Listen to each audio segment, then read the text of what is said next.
পর্ণ video দেখে যারা অভ্যস্ত, অশ্লীল, নোংরা এবং কুরুচিপূর্ণ ভিডিও দেখে যারা অভ্যস্ত, তারা নানা ধরনের সমস্যায় ভুগে থাকে।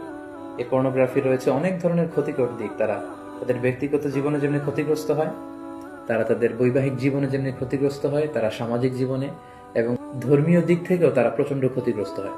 এ পর্যায়ে আমরা বলবো পর্নোগ্রাফি দেখার ফলে একজন ব্যক্তি কি কি ক্ষতির সম্মুখীন হয়। সর্বপ্রথম যে ক্ষতিটির সম্মুখীন সে হচ্ছে সেটি হচ্ছে সেই ব্যক্তি তার আত্মাকে কলুষিত করে দিচ্ছে। ফলে কোনো এবাদতে সে মজা পাবে না, সে সালাত আদায় করে মজা পাবে না, সে কোরআন তেলাওয়াত করে মজা পাবে না, সে তাসবিহ করে মজা পাবে না। এবং আল্লাহ তাআলার ক্রোধ সে অর্জন করছে আল্লাহর রহমতের পরিবর্তে, আল্লাহর লানও তার উপর বর্ষিত হচ্ছে। এবং মানুষের দেহের যতগুলো অঙ্গ রয়েছে তার মধ্যে থেকে সবচাইতে দামি অঙ্গ হচ্ছে তার আত্মা। And pornography is damaging your soul. বিষ্ণু সাল্লাল্লাহু ইসলাম বলেছেন, আলা ইন্না ফিল জাসাদি মুদগা ইযা সলুহাত সলুহাল জাসাদু কুল্লু ওয়া ইযা ফাসাদাত ফাসাদাল জাসাদু কুল্লুহু আলা ওয়াহিয়াল কলব। জেনে রাখো, নিশ্চয়ই মানব দেহে একটি গোশতের টুকরো রয়েছে যেটি দেহের সবচেয়ে দামি অঙ্গ। এই অঙ্গটি যদি পরিচ্ছন্ন হয় পুরো দেহটি পরিচ্ছন্ন থাকে, এই অঙ্গটি যদি নষ্ট হয়ে যায় পুরো দেহটি নষ্ট হয়ে যায়, আর সেটি হচ্ছে তোমাদের আত্মা। In the day of judgement আমরা যখন আল্লাহ তাআলার কাছে হাজির হয়ে যাব, আমাদের ক্ষমতা, আমাদের সন্তান, আমাদের সম্পদ কোনো কিছুই আমাদের মুক্তিকে নিশ্চিত করতে পারবে না। কেবলমাত্র যারা প্রশান্ত এবং পরিচ্ছন্ন আত্মা নিয়ে মহান আল্লাহর দরবারে হাজির হবে, তার জন্যই আল্লাহ তাআলা ক্ষমার ঘোষণা করবেন।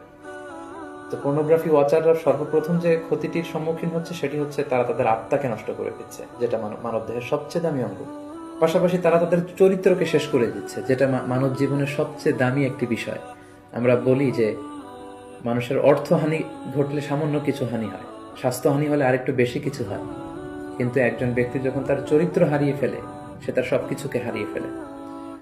পাশাপাশি যারা পর্নোগ্রাফি দেখে অভ্যস্ত তাদের স্বাস্থ্যের মারাত্মক হানি ঘটে, যেহেতু পর্নোগ্রাফি ওয়াচাররা রাতের সময়টুকুকে বেছে নেয় গোপনে পর্নোগ্রাফি দেখার জন্য। ফলে রাতের ঘুম তাদের আর হয় না, তারা ইনসমনিয়াতে ভোগে এবং একটা বিকৃত রুচি তারা ডেভেলপ করে ফেলছে মনের অজান্তেই।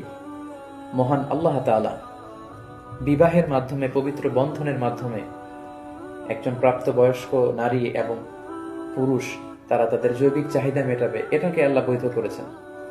কিন্তু বিয়ের অনেক আগেই যখন তারা এই যুগল দৃশ্যগুলো ভিডিওতে দেখে, বলে আয়াতু বিল্লাহ, নাউযু বিল্লাহ, তখন মনের অজান্তে একটা বিকৃত রুচি তারা ডেভেলপ করে। তারা তখন আর স্বাভাবিক মানুষ থাকে না, অস্বাভাবিক মানুষে পরিণত হয়।